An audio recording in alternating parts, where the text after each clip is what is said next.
Hey guys, welcome back to Call and Make Software.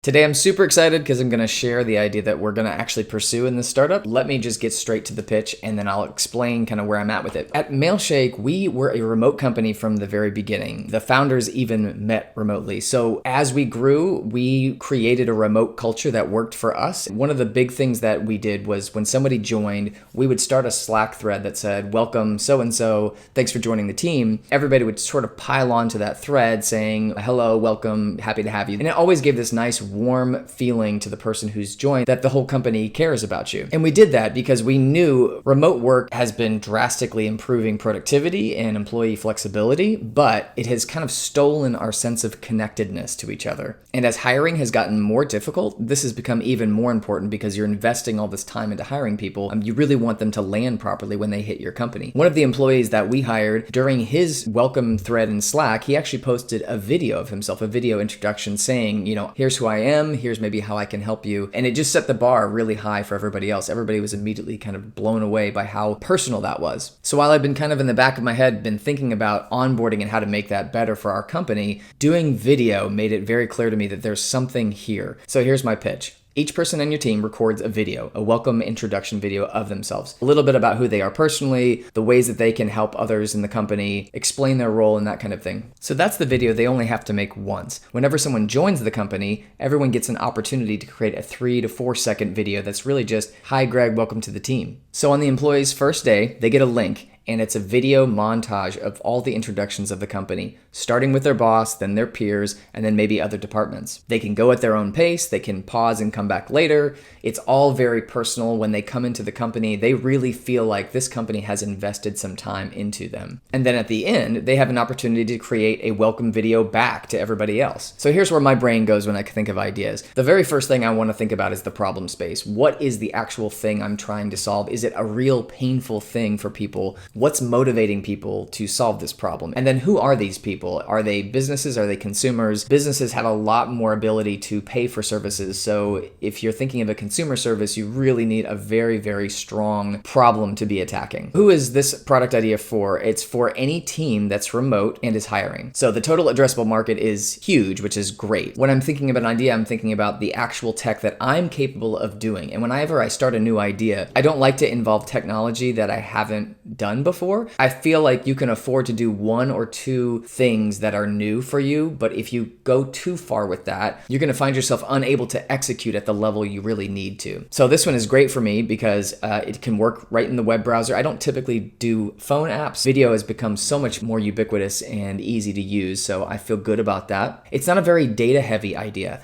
When I was doing Mailshake from the very beginning, there was so much data involved that every couple months, the things that I had written, the algorithms kind of needed to be rewritten or they broke just from too much data. So this is really nice because it doesn't have any of those problems. It's very light on the data side of things. So then who is our customer? Directors, founders, VPs. These are all people who are growing teams. Executive assistants may be doing a lot of this work. HR teams is probably not exactly who I'm targeting, but they are sort of a potential future customer. And really anybody doing hiring inside a company and anybody who's a culture carrier for the company. Somebody that the company looks to for setting a tone. How are people addressing this today? What I've gathered so far is basically stitching together a lot of manual products. So like Slack or Google Docs, or people will create a Google slide and say, add yourself to the document, have a Zoom call with everybody all at once. Companies also do a lot of related things like virtual video game days, automatic meetings that set you up with a random coworker, get to know you icebreakers either in meetings or in Slack. Okay, so the next thing we need to do is think about pricing. So I've got this spreadsheet I created here. I kind of have 3 goals on our list here. To me, $1,000 a month,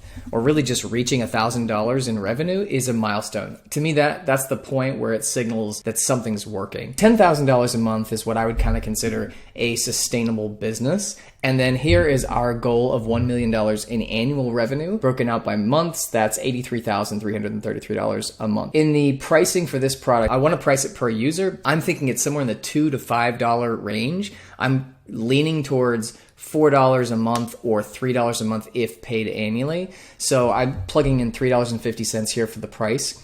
And then I kind of breaking this down by the types of teams I'm anticipating getting. So small teams is going to be the majority of it. I'd say about 60% of teams that will sign up will be of, let's say, 8 users, and that's going to get us $28 a month. A medium team of 20 users, I'm just estimating that's the next lion's share of the group. And then a large team, maybe we'll get a couple large teams of 50, but that's going to be pretty hard to get. So I'm keeping that a pretty low part of the overall percentage. And you can create this, you can use this average.weighted formula in Google Sheets to figure out what's the average weighted revenue. So how many teams do you need to get to this top number? We need 20. Do that again for the 10,000. And then again for our final goal. So we ultimately need about 1,700 teams to get to our goal. If we have a sign up rate, like half a sign up a day, so in other words, like 2 days for one sign up, how long does it take to reach this goal? So about a month and a half. If we get up to 2 signups per day, that's 3.5 months. If we get up to 5 signups per day, that's about a year. The growth rate will increase as we go. In the beginning, it's gonna be slower than later. So this is all really rough,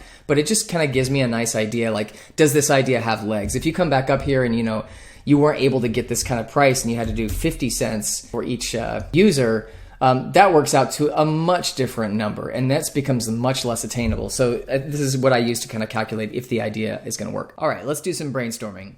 And so I started using Notion to brainstorm all these thoughts, ideas for pricing and ideas for what happens with a new employee and what are the expansion opportunities for this. What do existing employees have to say about this and how is it going to affect them? Maybe some marketing ideas. With Notion, you can create these pages so it becomes really nice. I created this building plan to just saying, okay, it's top to bottom, here's what we got to do. So first we got to get a proof of concept, just make sure that the tech that I was going to implement is going to actually be doable. So I went through some basic steps to figure that out. Started creating the initial design. For me personally, I'm a visual person, and that act of doing that clarified my thinking. That's one of the reasons I did that. Thinking about a pitch presentation as I'm starting to book meetings with people. So I'm really thinking about what are the problems. I think my favorite one was just on Monday morning, you go to the same desk you were at on Friday, but now you work for a new company. How do you make people feel like there's a change, there's a newness? And then I started finding, who am I going to meet with? I'm going to try to find these folks that I know and start having meetings with them and ask them some of these questions. Notion becomes a really nice grounds for creating these plans. Okay, so then the next thing I want to do really is come up with that landing page pitch. Like, what's this going to look like? And that's going to give me a sense of like, oh yeah, I think I would buy that. So what I like to do is go to really any site that's got a nice design. Here's MailChimp right here. And you can inspect these elements in your browser and just actually make changes right away. Personal employee onboarding. And then I'm going to say the paragraph here. I've got a paragraph in my clipboard that I kind of like. It's more important now than ever to make employees feel welcome. Get off on the right foot with a YouTube style introduction montage. And then I take a look at that and I say, how's that looking? How's that feel? And I'm using Tailwind UI, that tool I was mentioning in the last video. It's another great place to start doing this because this is actually the framework I'm going to actually use. And I'm really liking that. So then the next thing I'm going to do is open up Figma. That is going to be where I really start putting together this landing page. Figma is an amazing tool. What you can really do is take a screenshot of this and just drop it straight into Figma, and you can start tweaking with this. So you can start using the same fonts that they're using over there and start remaking this to fit your own design. And Tailwind's got a lot of great things like feature sections. So come in here and find something that's going to fit for us too and say, I really like how this is laid out. Line these guys up a little bit. And we're definitely getting there. So after doing that a little bit, here's what I came up with for my first go around. This other section here, I actually did design out kind of what the experience might look like, just trying to put something together. I like the cartoon looks because it's kind of immediately friendly. Same thing with the branding. It's nice and friendly, but it's professional. So I've got some testimonials here. I really like how that lays out with this. A really nice headline. I have a how it works section that just explains how this process is supposed to be. And then I was thinking a look at the org chart and what this means, write out some features that I really like for this. And at the very bottom, going back to pricing, I want this to be a freemium product. I want people to try it because it's super sticky. So want to start with free, and then as you get bigger, you pay more. So I thought that would be a great way to end this, and then call to action again back to the sign up, because we really don't want people to forget that. So the feedback I got here was basically that this section about the org chart was distracting. It wasn't really cutting to the core idea. It was something that was maybe going to come later. The feedback I got was, let people try this out. Give them a real nice focused example of what this is going to look like. So I iterated on this design and basically swapped that out for a try it section where we're actually going to show them the recording of a video and what it's actually going to look like. And then I was also thinking, you know, maybe this is a good chance to involve some statistics to basically say that, like, this is what we're dealing with. We need to solve it. And I got even more feedback that basically this stat section was another distracting element. It's something that is maybe useful, but it also it just distracts the person from what they're looking at. So in the end, kind of decided to pop that one off. One of the great things I love about Figma is the ability to create prototypes from those designs. So this is a prototype of it. You can see some of the hover states in the buttons and the try it section here, just to see how this works. We have a sample script that I wrote. Probably needs to get better as I talk to more customers to see what this really is going to be. And then giving people a chance to turn the camera on. This is fake, of course, but record a video of themselves. And when they hit stop, they're going to pretend, and this is going to have to fake this, but now they're on step 2. And we basically say, let's record your short hello to Wendy, who's the specific person that's joining.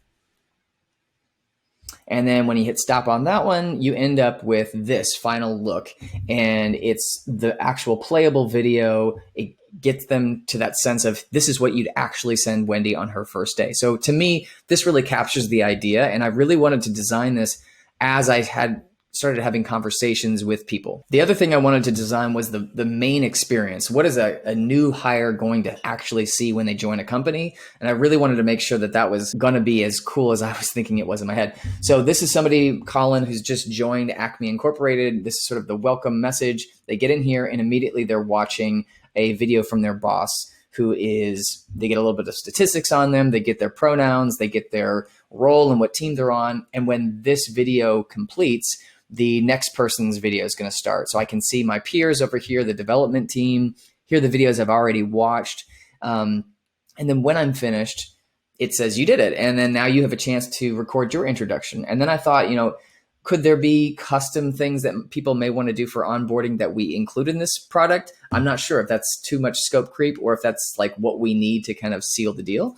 So there's an idea here of having a checklist that the team can create, and then the user can immediately start saving their profile. So as soon as I had my idea firmly in my head, I really wanted to get in front of potential customers and also just friends who are in software who can give some feedback. So I just started reaching out to my network, trying to find people who could book some time with me, either in person or on Zoom, and walk them through the idea, walk them through what I think the problem space is and maybe potential future expansions. So I talked to founders, I talked to CEOs, I talked to product people, I talked to marketing people. I talked to Will, who is one of those people I mentioned earlier who kind of helped me think of this idea. And in each of those meetings, I tried really hard to be a listener. I'm not out there looking to have them make me feel better. I want them to think about the idea. Can they see it happening? Who do they see the buyer persona as? Who do they see the customer persona as? So in Notion, for each person, I created a page and I just jotted down notes I had. I jotted down questions I had before I met them. I took screenshots of websites that they recommended. I talked to them about pricing and recorded their thoughts about that, recorded their thoughts about expansion. The really nice thing for me here is that because my addressable market are remote teams that are growing, all of these friends and close contacts